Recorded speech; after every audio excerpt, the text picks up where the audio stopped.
ये वाला जो टॉपिक है, ठीक है।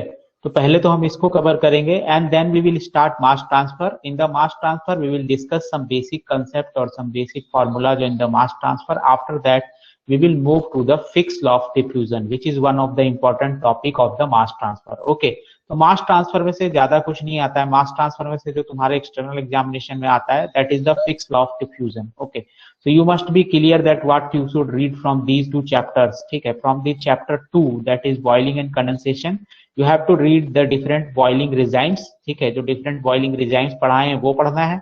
दूसरा तुम लोगों को क्या पढ़ना है, दूसरा तुम लोगों को पढ़ना है इसमें ड्रॉप वाइज कंडेंसेशन और फिल्म वाइज कंडेंसेशन, जो कि आज हम लोग कवर करेंगे। And in the mass transfer you have to read the fixed law of diffusion. Okay, so these are the 3 topics that you have to read from the second chapter and the third chapter, ठीक है। That will be surely asked today, that topic that we are going to discuss will be surely asked in the examination, 100% chance is there, ठीक है। तो यहाँ पे हम लोग जो है कंडेंसेशन के बारे में पढ़ेंगे। सबसे पहले कंडेंसेशन होता क्या है या कंडेंसेशन की जो मिनिमम रिक्वायरमेंट है वो क्या होती है, ठीक है। तो देखो, कोई भी अगर हमारे पास, हम कहें कि कोई भी अगर हमारे पास वेपर है, ठीक है, और उसको तुम्हें कंडेंस करना है, तो जो मिनिमम कंडीशन होती है किसी भी वेपर को कंडेंस करने की, वो ये होती है कि उसका टेम्परेचर हम उसके सैचुरेशन टेम्परेचर से नीचे ले जाएं, ठीक है। तो कहीं भी अगर तुम्हें क्या करना है, कंडेंसेशन करना है, if you have to do the condensation then you will need a surface, ठीक है, और anything, it may be a surface of the coil, और कोई भी ऐसा सरफेस तुम्हें चाहिए होगा, ठीक है। या तो तुम्हें टेम्परेचर जो है उसके सैचुरेशन टेम्परेचर से कम चाहिए होगा, या कोई ऐसा सरफेस चाहिए होगा जिसका टेम्परेचर सैचुरेशन टेम्परेचर से कम हो, ठीक है। तो let us assume this is the one of the surface having a temperature Ts. Let us assume that Ts is the surface temperature of this surface and you have a vapor here. अगर तुम्हारे पास यहाँ पे vapour है, ठीक है, जैसे तुम लोग देखते होगे कि हमारे पास वेपर होता है, इस वेपर को कंडेंस करना है अगर हमें, ठीक है। तो जो भी इसका क्या होगा, जो भी इस वेपर का, ये जो वेपर है, जो भी इसका सैचुरेशन टेम्परेचर होगा, जो भी इसका सैचुरेशन टेम्परेचर होगा, इससे ये वाला जो टीएस है इसकी वैल्यू क्या होनी चाहिए, छोटी होनी चाहिए। This is the minimum condition of the condensation to take place. So condense करने के लिए इन वेपर्स को you will need a surface which should have a temperature lower than the saturation temperature of that particular vapour. Okay, so जो vapour है हमारा, उनका जो भी सैचुरेशन प्रेशर है, ठीक है, या सॉरी जो भी सैचुरेशन टेम्परेचर है, that saturation temperature is the deciding factor for the condensation. Okay, आप कहोगे सर ऐसा कैसे होता है कंडेंसेशन में, ऐसा मतलब एग्जांपल बताओ कोई। तो एग्जांपल मैं तुम्हें बताता हूं। जैसे तुम लोग देखते होगे गर्मियों में तुम लोग अपनी बोतल भरने जाते हो, ठीक है, गर्मियों में तुम लोग बोतल भरते हो अपनी पानी की, ऐसे, ठीक है। तो पानी की बोतल भरने पे गर्मियों में क्या होता है, तुमने देखा होगा कि ये तुमने भर दिया, बोतल क्लोज कर दिया, ठीक है। उसके बाद थोड़ी देर बाद देखते हो जो तुम्हारा कूलर होता है उससे जब बोतल भर लेते हो, थोड़ी देर बाद देखते हो इसके ऊपर वाटर के ड्रॉपलेट्स आ जाते हैं, ठीक है। अब ये वाटर के ड्रॉपलेट्स क्यों आए हैं, ठीक है, तो ये वाटर के ड्रॉपलेट्स आए हैं कंडेंसेशन की वजह से। अब कंडेंसेशन किसका हुआ है, कहां से वाटर आया है इसमें, ठीक है।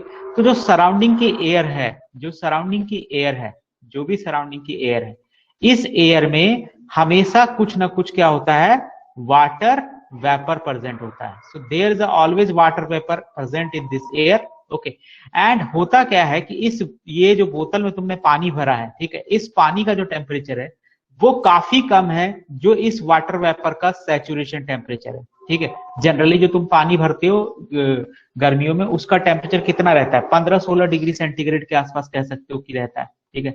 तो 15-16 डिग्री के आसपास अगर टेम्परेचर है तुम्हारे वाटर का, ठीक है, तो ठंडा पानी है मतलब। अब ठंडा पानी जो 15-16 डिग्री सेंटीग्रेड का है वो इस सैचुरेशन टेम्परेचर से काफी कम है। तो इसलिए जब तुम भर लेते हो पानी, तो इसके ऊपर देखते हो कि जो ड्रॉपलेट्स हैं वाटर के वो आ गए हैं, मतलब एयर में जो वाटर वेपर था वो हमारा कंडेंस होके बोतल के ऊपर आ गया, ठीक है। इसी तरीके से जब तुम ठंडे पानी का कोई गिलास लेते हो तो उसके ऊपर भी इसी तरीके से देखते हो कि there is a condensation of the water vapour over the surface of the glass.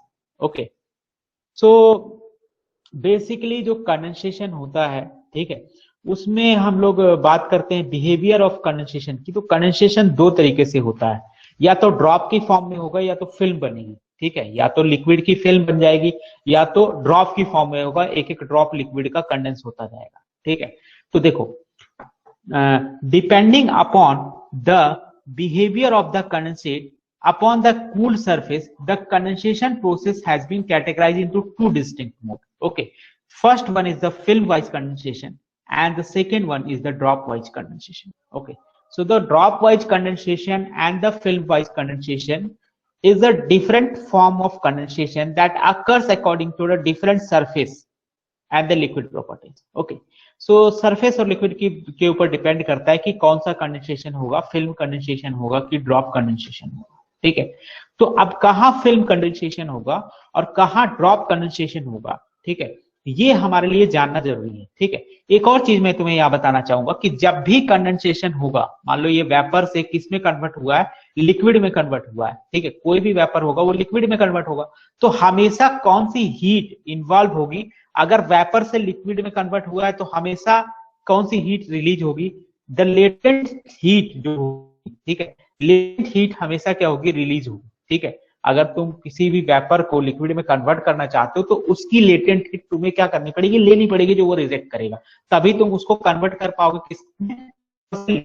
यहाँ पे देख सकते हो, जो तुम पानी की बोतल भरते हो गर्मियों में, उसमें जो पानी का टेम्परेचर रहता है वो 15-16 डिग्री सेंटीग्रेड रहता है। इसकी वजह से जो एयर में वाटर वेपर है वो उस बोतल के ऊपर हमारे कंडेंस हो जाते हैं। ठीक है, तो कंडेंसेशन का प्रोसेस कुछ इस तरीके से होता है, और जो हीट ट्रांसफर होती है यहाँ पे वो बेसिकली लेटेंट हीट होती है जो कि हमारे ट्रांसफर होती है। ठीक है, क्योंकि ये फेज चेंज का प्रोसेस होता है, it is the phase change process. Okay, so if will see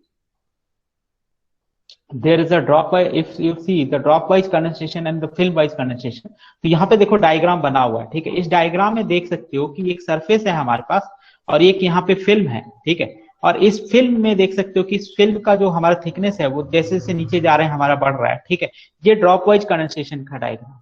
ठीक है, सो अगर यहाँ पे देखोगे तो इसमें जो कंडेंसेशन हो रहा है वो ड्रॉपलेट्स की फॉर्म में हो रहा है। दोनों सरफेस का जो टेम्परेचर है वो हमारा सैचुरेशन टेम्परेचर से कम है, जो वेपर है उसके सैचुरेशन टेम्परेचर से कम है, जिस वेपर को हम कंडेंस करना चाहते हैं। ठीक है, तो what is the filmwise condensation? Filmwise condensation में क्या होता है कि the liquid condensate wets the solid surface, spread out and forms a continuous film over the entire surface. Okay, जो हमारा सरफेस होता है, ठीक है, उसमें जो लिक्विड है जब वो कंडेंस करता है तो क्या करता है? वेट कर देता है सरफेस को, मतलब भिगो देता है, फैल जाता है। ठीक है, और एक कंटिन्यूअस फिल्म बना लेता है। ठीक है, ओवर द एंटायर सरफेस।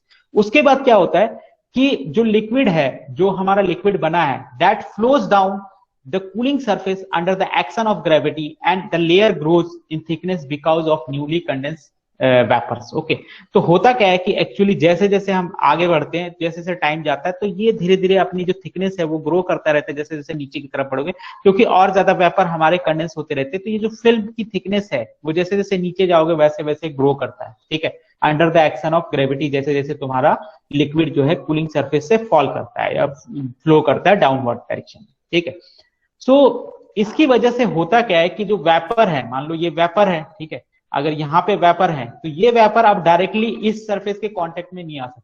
ठीक है, तो ये जो फिल्म है एक इंसुलेटिंग मीडियम की तरह काम करना शुरू कर देती है, और इसकी वजह से जो हीट ट्रांसफर रेट है वो हमारा कम हो जाता है। सो बेसिकली जो फिल्म है, ठीक है, जो कंटिन्यूअस फिल्म हमारी बन रही है, that will offer a resistance and it will restrict the further heat transfer between the vapour and the surface. तो एक बार अगर फिल्म बन गई तो उसके बाद जो हीट ट्रांसफर है उसको ये रिस्ट्रिक्ट कर देता है। ठीक है, तो इसीलिए कंडेंसेशन फिर पॉसिबल नहीं हो पाता है, या कंडेंसेशन जो है बहुत स्लो हो जाता है। ठीक है, एक बार अगर हमारी फिल्म बन जाती है तो कंडेंसेशन काफी स्लो हो जाता है, अगर ये फिल्म ज्यादा देर तक बनी रह गई वहां पे। अगर वो ग्रेविटी की वजह से लीव कर गई तो सही है, अगर ग्रेविटी की वजह से लीव नहीं की तो उस केस में क्या होगा कि ये जो है हीट ट्रांसफर रेट को डिक्रीज कर देता है। तो sometimes that's why in the filmwise condensation the heat transfer rate is lower. ठीक है, हीट ट्रांसफर रेट इसमें लोअर होता है। तो ये होता कहां पे है जनरली? ठीक है, तो ये जनरली जो फिल्म वाइज कंडेंसेशन है that will occur on the clean surface, neat clean surface और अनकॉन्टेमिनेटेड सरफेस। कोई भी अनकॉन्टेमिनेटेड सरफेस है उस केस में जो है हमारा ये फिल्म वाइज कंडेंसेशन होता है।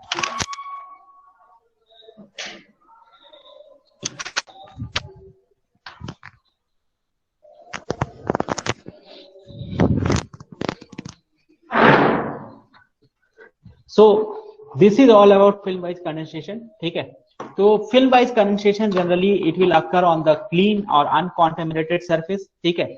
उसके बाद आते हैं ड्रॉप वाइज कंडेंसेशन पे। If you see this diagram for the dropwise condensation, इसमें क्या होता है कि ड्रॉपलेट्स के फॉर्म में जो हमारे वेपर है वो कंडेंस होता है, ठीक है। तो देख लेते हैं ड्रॉप वाइज कंडेंसेशन क्या होता है। सो ड्रॉप वाइज कंडेंसेशन में क्या होता है कि the liquid condensate collect in droplets and do not wet the solid cooling surface, ठीक है। तो इस केस में क्या होता है, जो भी हमारा लिक्विड है वो ड्रॉपलेट्स की फॉर्म में कंडेंसेट होगा, ठीक है, और वो उसको उस सरफेस को भिगोएगा नहीं, ठीक है। जैसे तुमने अगर मरकरी देखा होगा तो मरकरी के केस में क्या होता है कि मरकरी के केस में अगर तुम मरकरी को सरफेस पे रख दोगे तो वो कभी भी उसको वेट नहीं करता, ठीक है। इसलिए क्योंकि उसमें जो कोहेसिव फोर्स है that is very very high है, ठीक है। That's why it forms like a circular droplet always, ठीक है। तो कभी भी वेट नहीं करता। तो जो ड्रॉप वाइज कंडेंसेशन है उसमें भी कुछ ऐसा ही होता है कि यहाँ पे जो सरफेस है उसको वो वेट नहीं करता है, जो हमारा लिक्विड ये ड्रॉपलेट्स बनते हैं उसको वेट नहीं करते हैं, सरफेस को इस तरीके से हम बना देते हैं, ठीक है। तो जनरली इस तरीके से सरफेस को बनाने के लिए हम लोग क्या करते हैं कि उसके ऊपर एक कोटिंग कर देते हैं, ठीक है। कोटिंग कर देते हैं, उसको पॉलिश कर देते हैं, किससे, टेफ्लॉन से, सिलिकॉन से, ठीक है, वैक्स से या फिर फैटी एसिड से, ठीक है। तो हम इस तरीके से हम उसकी कोटिंग कर देते हैं जिसकी वजह से जो ड्रॉपलेट्स हैं वो हमारे वेट नहीं कर पाते उस सरफेस को, और उस केस में हमारा ड्रॉप वाइज कंडेंसेशन होता है, ठीक है। So the droplets develop in cracks, pits, cavities on the surface and it will grow in size and it will break from the surface, knock off the other droplets, eventually it will run off the surface without forming a film, ठीक है। तो drop wise condensation में basically होता क्या है कि मान लो ये सरफेस है, ठीक है, एक ड्रॉपलेट यहाँ पे बना, एक ड्रॉपलेट यहाँ पे बना, ठीक है, एक ड्रॉपलेट यहाँ पे बना, ठीक है। जैसे जैसे ये क्या करेगा, टाइम होगा वैसे वैसे ग्रो करेगा, ये ड्रॉपलेट बड़ा होता जाएगा, ये नीचे जाएगा, इस ड्रॉपलेट को भी अपने में मिला लेगा, और नीचे जाएगा, इसको भी अपने में मिला लेगा, और ये नीचे जाकर के ये गिर जाएगा ड्रॉपलेट, ठीक है। तो फाइनली क्या होगा कि that droplet will eventually run of from the surface without forming any film, film नहीं बनती है यहाँ पे, ठीक है। एंड देखो चूंकि फिल्म नहीं बन रही है तो होता क्या है कि जो ड्रॉपलेट है उसमें देखो यहाँ पे ड्रॉपलेट है, मान लो यहाँ पे ड्रॉपलेट है, यहाँ पे ड्रॉपलेट है, तो ये जो सरफेस है ये अभी भी ओपन है, ये ओपन है, ये वेपर इसके डायरेक्टली कॉन्टेक्ट में आ सकता है। तो इस वजह से जो हीट ट्रांसफर रेट है that is higher in case of, because there is no film barrier in that particular case, that's why the heat transfer rate is higher in the drop wise condensation, okay। So drop wise condensation has been observed to occur either on highly polished surface, ठीक है। जो drop wise condensation है वो कहां पे होता है, either it will observe on highly polished surface or the surface that is contaminated with impurities like fatty acid, organic compounds। अगर तुम सरफेस में कोई भी इंप्योरिटीज है, फैटी एसिड या ऑर्गेनिक कंपाउंड है, या फिर तुमने सरफेस को बहुत हाईली पॉलिश कर रखा है, उस केस में ये जो है ड्रॉप वाइज कंडेंसेशन होता है, ठीक है। The heat transfer coefficient is also larger than the filmwise condensation. जो हीट ट्रांसफर कोफिशिएंट होता है that is generally 5 to 10 times larger than the filmwise condensation, ठीक है। वो क्यों होता है तुम्हें पता है, क्योंकि यहाँ पे जो वेपर है वो इसके डायरेक्टली कॉन्टेक्ट में आ सकते हैं, यहाँ पे कोई हमारा ऑब्स्ट्रक्शन नहीं है, ठीक है, इस सरफेस के बीच में और इस वेपर के बीच में, ठीक है, वहां पे ऑब्स्ट्रक्शन क्रिएट हो जाता है। तो इस वजह से heat transfer rate will be better in drop wise condensation, okay. So generally for making the surface non waiting बनाने के लिए सरफेस को we will use a silicon, Teflon or assortment of wax or the fatty acids for this purpose, okay। So for making the surface non-wetting you have to use these type of substances, okay। So you have to use these substances to make your surface non-wetting, ठीक है। लेकिन देखो कोई भी अगर हमारा drop wise condensation की बात करें, तुम कोटिंग तुमने कर दी, ठीक है, लेकिन वो जो कोटिंग है उसकी इफेक्टिवनेस कुछ दिनों के बाद खत्म हो जाती है और gradually it will the effectiveness of the coating will lose, ठीक है। Why? Because it will happen due to the oxidation of the surface। या तो तुम्हारी जो कोटिंग की है उसका ऑक्सीडेशन हो सकता है, या फिर उसका फॉलिंग हो सकती है, उसमें मतलब डर्ट आ जाए, कुछ समय बाद डर्ट आ जाएगा उसके ऊपर, ठीक है, या तो हट सकता है उसकी जो तुमने कोटिंग करी है उसकी, ठीक है। तो बेसिकली क्या होता है कि इनिशियली जब तुम किसी भी सरफेस को पॉलिश करते हो या नॉन वेटिंग बनाते हो तो इनिशियली तो ड्रॉप वाइज कंडेंसेशन होता है, ठीक है, लेकिन आफ्टर सम टाइम और आफ्टर ग्रेजुअल टाइम, ठीक है, it will happen that drop wise condensation get converted into the film wise condensation, okay। So because the drop wise condensation is nearly very because the dropwise condensation is difficult to maintain for a longer period of time. देखो generally क्या है कि dropwise condensation में heat transfer is better, ठीक है, heat transfer तो हमारा better है, ठीक है, हीट ट्रांसफर कोफिशिएंट भी 5 से 10 टाइम्स है फिल्म टाइम कंडेंसेशन से, ठीक है, लेकिन उसके बावजूद जो इस ड्रॉप वाइज कंडेंसेशन है इसको लॉन्गर टाइम के लिए मेंटेन करना पॉसिबल नहीं है। क्यों? क्योंकि मैंने बताया कि जो सरफेस होते हैं, जो भी तुमने पॉलिशिंग करी है, ठीक है, सिलिकॉन की, टेफ्लॉन की या किसी और चीज की, ठीक है, कुछ समय बाद उसका ऑक्सीडेशन हो सकता है, उसके ऊपर फॉलिंग आ सकती है, ठीक है, या फिर वो वहां से हट सकती है जो कोटिंग है। तो इसकी वजह से the dropwise condensation can not be maintain for a longer period of time. Okay, so basically if you are going to design any equipments, ठीक है, तो जो कैलकुलेशन हम लोग करते हैं that is the calculation is always based on the film wise condensation, ठीक है। क्यों? देखो हम लोग सरफेस को अपने सबको कोटिंग करेंगे, सब में हम लोग पॉलिश करेंगे, ठीक है, लेकिन जो हम कैलकुलेशन करेंगे, ठीक है, वो हम कैलकुलेशन किसके अकॉर्डिंग करेंगे? फिल्म वाइज कंडेंसेशन के अकॉर्डिंग करेंगे। Why? because the drop wise condensation you cannot maintain the drop wise condensation for a longer period of time। okay, तो ये मुझे लगता है तुम लोग को अब आ गया होगा समझ में, ठीक है, आवाज आ रही है, समझ में आ गया? Yes sir.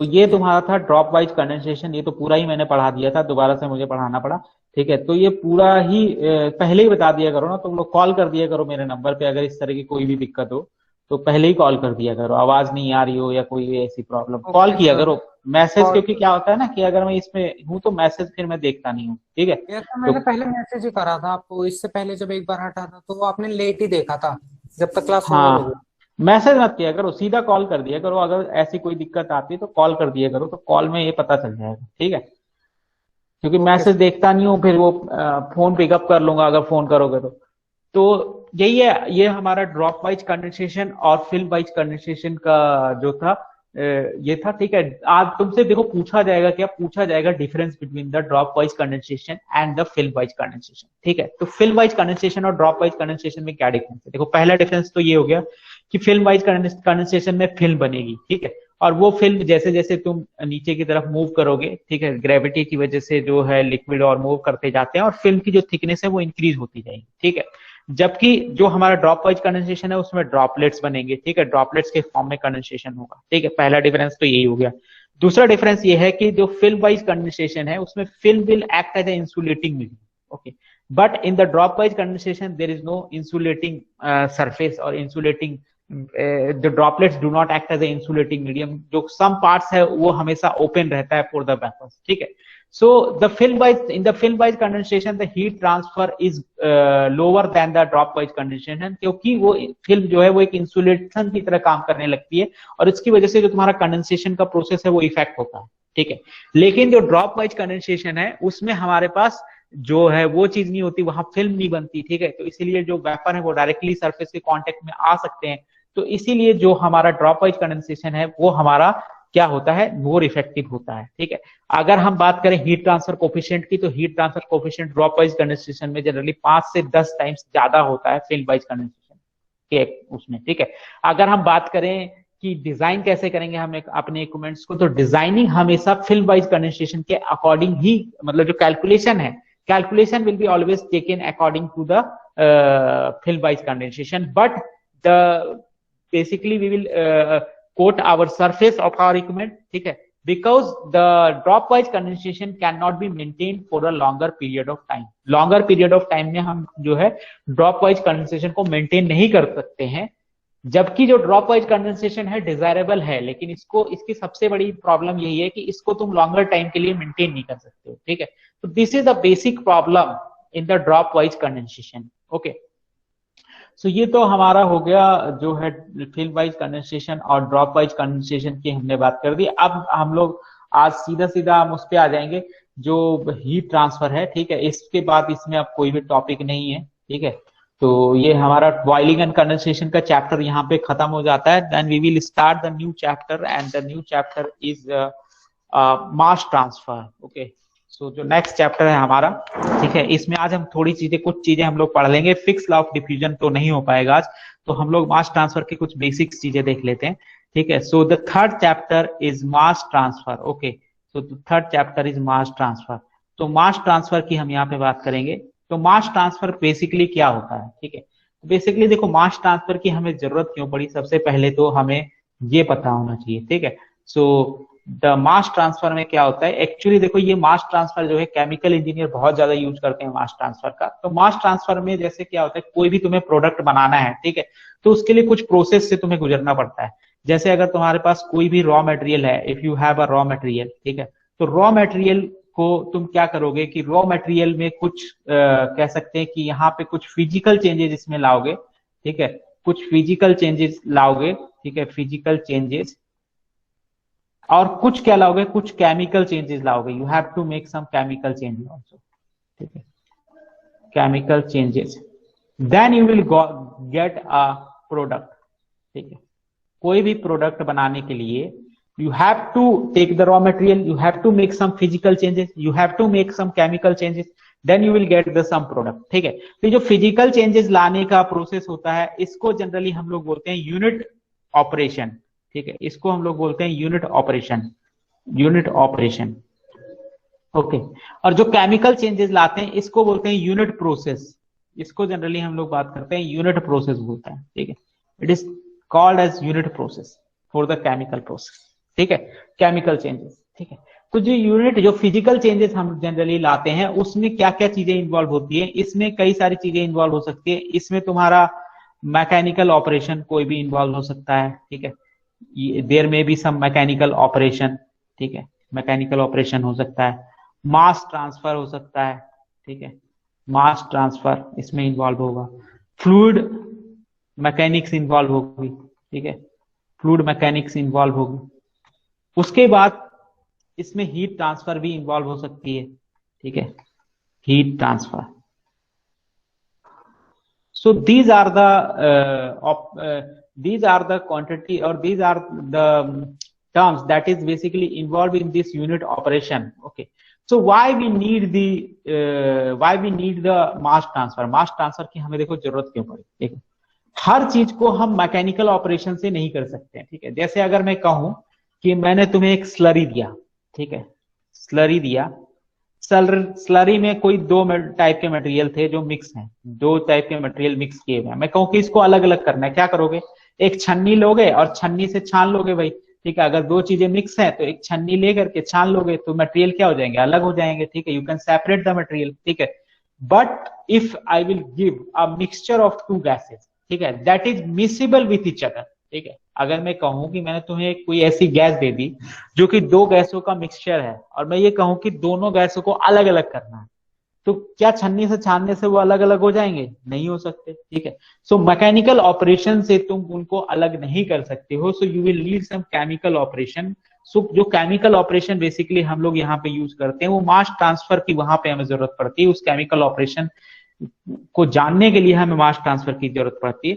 So basically there is a need of mass transfer, basically there is a need of mass transfer to separate to separate to separate to separate gases और मिसिबल लिक्विड्स। कोई भी मिसिबल लिक्विड है, miscible liquids हो या कोई भी gases हो, उनको सेपरेट करने के लिए हमें मास ट्रांसफर की जरूरत पड़ती है, ठीक है। So this is a basic theory behind why we are going to study the mass transfer, ठीक है। सो अब बात आती है मास ट्रांसफर की जरूरत क्यों पड़ी, ये तो हमें पता चल गया कि क्या जरूरत है मास ट्रांसफर की, ठीक है। मिसिबल लिक्विड है कोई या कोई मिसिबल गैसेज है, उनको हमें सेपरेट करना है तो वो मैकेनिकल मेथड से नहीं हो पाएंगे, ठीक है। उसके लिए हमें कुछ अदर मेथड चाहिए, तो उसमें हमें मास ट्रांसफर की जरूरत पड़ती है, ठीक है। वहां मास ट्रांसफर होता है, ठीक है, जो हमारा कंसंट्रेशन ग्रेडियंट है उसकी वजह से एक जो है हमारा लिक्विड या कोई भी गैस का जो पार्टिकल है वो दूसरी जगह पे मूव करता है, ठीक है। सो अब आती है बात की मास ट्रांसफर कब होता है या what is the driving force for the mass transfer. Mass transfer के लिए ड्राइविंग फोर्स है वो क्या है, ठीक है। तो ड्राइविंग फोर्स की अगर मैं बात करूंगा कि मास ट्रांसफर का जो ड्राइविंग फोर्स है, मास ट्रांसफर का जो ड्राइविंग फोर्स है, देखो दो तरीके के तुम्हारे पास जो सिस्टम है, ठीक है, वो हो सकते हैं। सो पहले हम यहाँ पे डिस्कस करने वाले हैं driving force in mass transfer, driving force in mass transfer. Okay, so driving force की अगर हम बात करें तो कोई भी अगर तुम्हारे पास सिस्टम है, ठीक है, तो तुम्हारे सिस्टम में दो कंडीशन हो सकती है, ठीक है। हो सकता है कि उसमें सिंगल फेज सिस्टम हो, ठीक है। सिंगल फेज सिस्टम का मतलब जैसे गैस गैस हो गया या लिक्विड लिक्विड हो गया, तो सिंगल फेज हो सकता है, ठीक है। सिंगल फेज या वन फेज सिस्टम, ठीक है, सिंगल फेज होगा, ठीक है। और दूसरा तुम्हारे पास सिस्टम हो सकता है जिसमें मोर देन वन फेजेज हो, जैसे ये लिक्विड के साथ गैस कोई मिक्स हो या गैस के साथ कोई लिक्विड मिक्स हो, ठीक है। उस केस में वो क्या होगा, मोर देन वन फेज का केस होगा। सो देयर में be more than one phase, ठीक है। So what is the driving force for mass transfer? देखो जनरली हीट ट्रांसफर के लिए ड्राइविंग फोर्स क्या है? The temperature gradient. Temperature gradient is the driving force for the for the heat transfer. Okay. So what is the driving force for the mass transfer? तो mass transfer में याद रखना, अगर कोई सिंगल फेज का system है, ठीक है, तो सिंगल फेज के सिस्टम में कंसंट्रेशन डिफरेंस, सिंगल फेज के सिस्टम जैसे गैस गैस या लिक्विड लिक्विड हो, तो अगर दो लिक्विड के कंसंट्रेशन में या दो गैस के कंसंट्रेशन में डिफरेंस है, then they will diffuse in each other or they will move in each other and the mass transfer will occur to minimize the concentration, ठीक है। जिसका कंसंट्रेशन हाइयर है उसको लोअर पे ले आएगा, जिसका कंसंट्रेशन लोअर है उसको हाइयर पे ले आएगा, और एक कॉमन कंसंट्रेशन आ जाएगा। अगर दो तो है, जो दो या दो गैसेज हैं उनको तुमने सेपरेट कर रखा है, ठीक है, तुमने उसका जो बीच का वाल है वो हटा दिया, दोनों आपस में मिक्स होने शुरू हो जाएंगे, मास ट्रांसफर स्टार्ट हो जाएगा। एक का कंसंट्रेशन ज्यादा है, दूसरे का कंसंट्रेशन कम है, और एक ऐसे पॉइंट पे आके ये जो प्रोसेस है रुकेगा, वो इक्विलिब्रियम पॉइंट होगा जहां पे कंसंट्रेशन जो है वो दोनों का एक हो जाएगा, ठीक है। So the concentration difference is the driving force, concentration difference is the driving force in the single phase system, ठीक है। सिंगल फेज सिस्टम का मतलब लिक्विड लिक्विड मिक्स हो या फिर गैस गैस मिक्स हो, तो ठीक है। दूसरा, अगर मोर देन वन फेज है, जैसे लिक्विड में गैस मिक्स है, जैसे अमोनिया है और उसके साथ वाटर है, तो ऐसे केस में जो ड्राइविंग फोर्स होता है वो होता है हमारा केमिकल पोटेंशियल, ठीक है, केमिकल पोटेंशियल, ठीक है। केमिकल पोटेंशियल को जनरली म्यू से डिनोट करते हैं। केमिकल पोटेंशियल हो सकता है, कॉमा एक्टिविटी, एक्टिविटी हो सकती है, ठीक है, या फिर फ्यूजिसिटी हो सकती है, ठीक है, या फिर इसमें उसकी जो गिव्स फ्री एनर्जी है उस पर डिपेंड करेगा, ठीक है। तो जो ड्राइविंग पोटेंशियल है वो इन सब चीजों पर डिपेंड करेगा अगर मोर देन वन हमारे पास फेज है, ठीक है। तो अगर मैं यहां पे बात करूं, मान लो कि मैंने बोला कि भाई एक तुम्हारे पास यहां पे एक इस साइड में मैं कहूं कि अमोनिया है, ठीक है, NH3 गैस के फॉर्म में, ठीक है, और मैं कहूं कि यहां पे वाटर है लिक्विड के फॉर्म में, ठीक है। ये सेपरेशन है, इसको तुमने हटा दिया, इसको हटा दिया तो मास ट्रांसफर होगा कि नहीं होगा, ठीक है, वो किस पे डिपेंड करेगा। तो देखो, हो सकता है कि इसका कंसंट्रेशन डिफरेंट हो, मैं कहूं कि इसका कंसंट्रेशन 0.16 है और इसका कंसंट्रेशन 0.25 है, उसके बावजूद हो सकता है मास ट्रांसफर ना हो, ठीक है, क्योंकि इस तरह के केस में concentration difference is not a driving force, okay. In that case, when there is a gas and liquid, the driving force will be this chemical potential. So let me call the chemical potential of this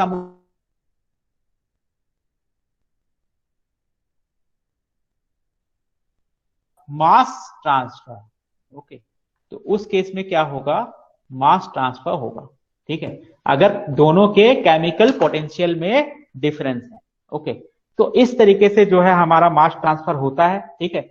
अब mass transfer में जो basically mass transfer होता है उसमें क्या involve रहता है, तो उसमें जो मास ट्रांसफर होता है वो बेसिकली होता है डिफ्यूजन की वजह से, ठीक है। डिफ्यूजन पता होना चाहिए तुम्हें, डिफ्यूजन क्या होता है, क्योंकि मास ट्रांसफर का जो मेन फंडा है वो है डिफ्यूजन, ठीक है। डिफ्यूजन क्या होता है, देखो डिफ्यूजन क्या होता है, let us assume you have a system, ठीक है, एक कोई सिस्टम है तुम्हारे पास, इस सिस्टम में यहाँ पे कोई ए गैस है, ठीक है, गैस ए है, ठीक है, यहाँ पे कोई गैस ए है, ठीक है, और यहाँ पे कोई गैस बी है, यहाँ पे कोई गैस बी है, ठीक है, ये सेपरेट, ये वाल है, ठीक है, जिससे सेपरेट किया हुआ है। अब डिफ्यूजन होगा कि नहीं होगा अगर ये वाल हम बीच से रिमूव कर दें तो क्या होगा, ठीक है, अगर इसका कंसंट्रेशन ग्रेडियंट मैं बोलूं, इसका कंसंट्रेशन ग्रेडियंट सी ए बोलूं, ठीक है, और इसका जो कंसंट्रेशन है उसको हम सीबी बोलें, ठीक है, तो अगर सी ए और सीबी में डिफरेंस है और इस वाल को रिमूव कर दिया जाए तो जो कंसंट्रेशन है वो यहाँ पे इक्वलाइज करने की कोशिश करेगा। अगर मैं कहूं कि सी ए ज्यादा है, अगर कंसंट्रेशन ऑफ ए ज्यादा है तो ये इधर की तरफ डिफ्यूज हो जाएगा और जो बी है वो इधर की तरफ डिफ्यूज हो जाएगा, ठीक है। सो डिफ्यूज का मतलब क्या है, देखो डिफ्यूज का मतलब क्या है, डिफ्यूजन की डेफिनेशन क्या है, डिफ्यूजन की डेफिनेशन ये है कि the net movement of molecule from higher concentration region to the lower concentration region by the virtue of thermal energy. देखो ये जो मूवमेंट हो रहा है वो किसकी वजह से हो रहा है, ये कंसंट्रेशन डिफरेंस की वजह से हो रहा है, ठीक है, और इसका जो मतलब जो मूवमेंट है वो किस वजह से हो रहा है, ये कंसंट्रेशन डिफरेंस की वजह से हो रहा है। मूवमेंट, मॉलिक्यूल मूवमेंट कर कैसे पा रहा है, क्योंकि उसके पास क्या है, थर्मल एनर्जी है, ठीक है। सो अगर मैं कहूं कि इस डिफ्यूजन की तुम्हें डेफिनेशन लिखनी है, ठीक है, तो डिफ्यूजन की डेफिनेशन क्या लिखोगे कि the net movement it will be net movement of molecule from high concentration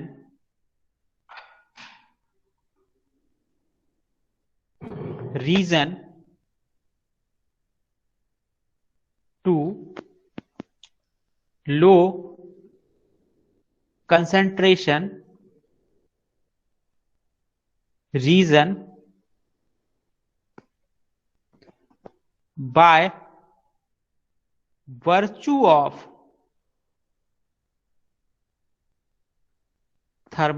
their thermal energy.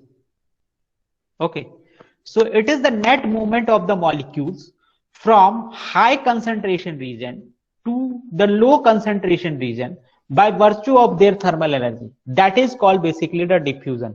तो कहीं पे भी जो मास ट्रांसफर होता है वो मास ट्रांसफर बेसिकली जो होता है वो हमारा डिफ्यूजन की वजह से ही होता है, ठीक है। तो ये हमारे पास जो था डिफ्यूजन था, ठीक है। अब डिफ्यूजन जो है वो बेसिकली मेन काउज है किसका, डिफ्यूजन जो है मेन काउज है किसका, मास ट्रांसफर का। Diffusion is the main cause of mass transfer. Okay, so diffusion is the main cause of the mass transfer. Okay, so ये तो पता चल गया तुम्हें कि मास ट्रांसफर किस वजह से होगा, कंसंट्रेशन डिफरेंस की वजह से होगा, ठीक है। और मेन काउज क्या है इसका, मेन काउज है हमारा डिफ्यूजन।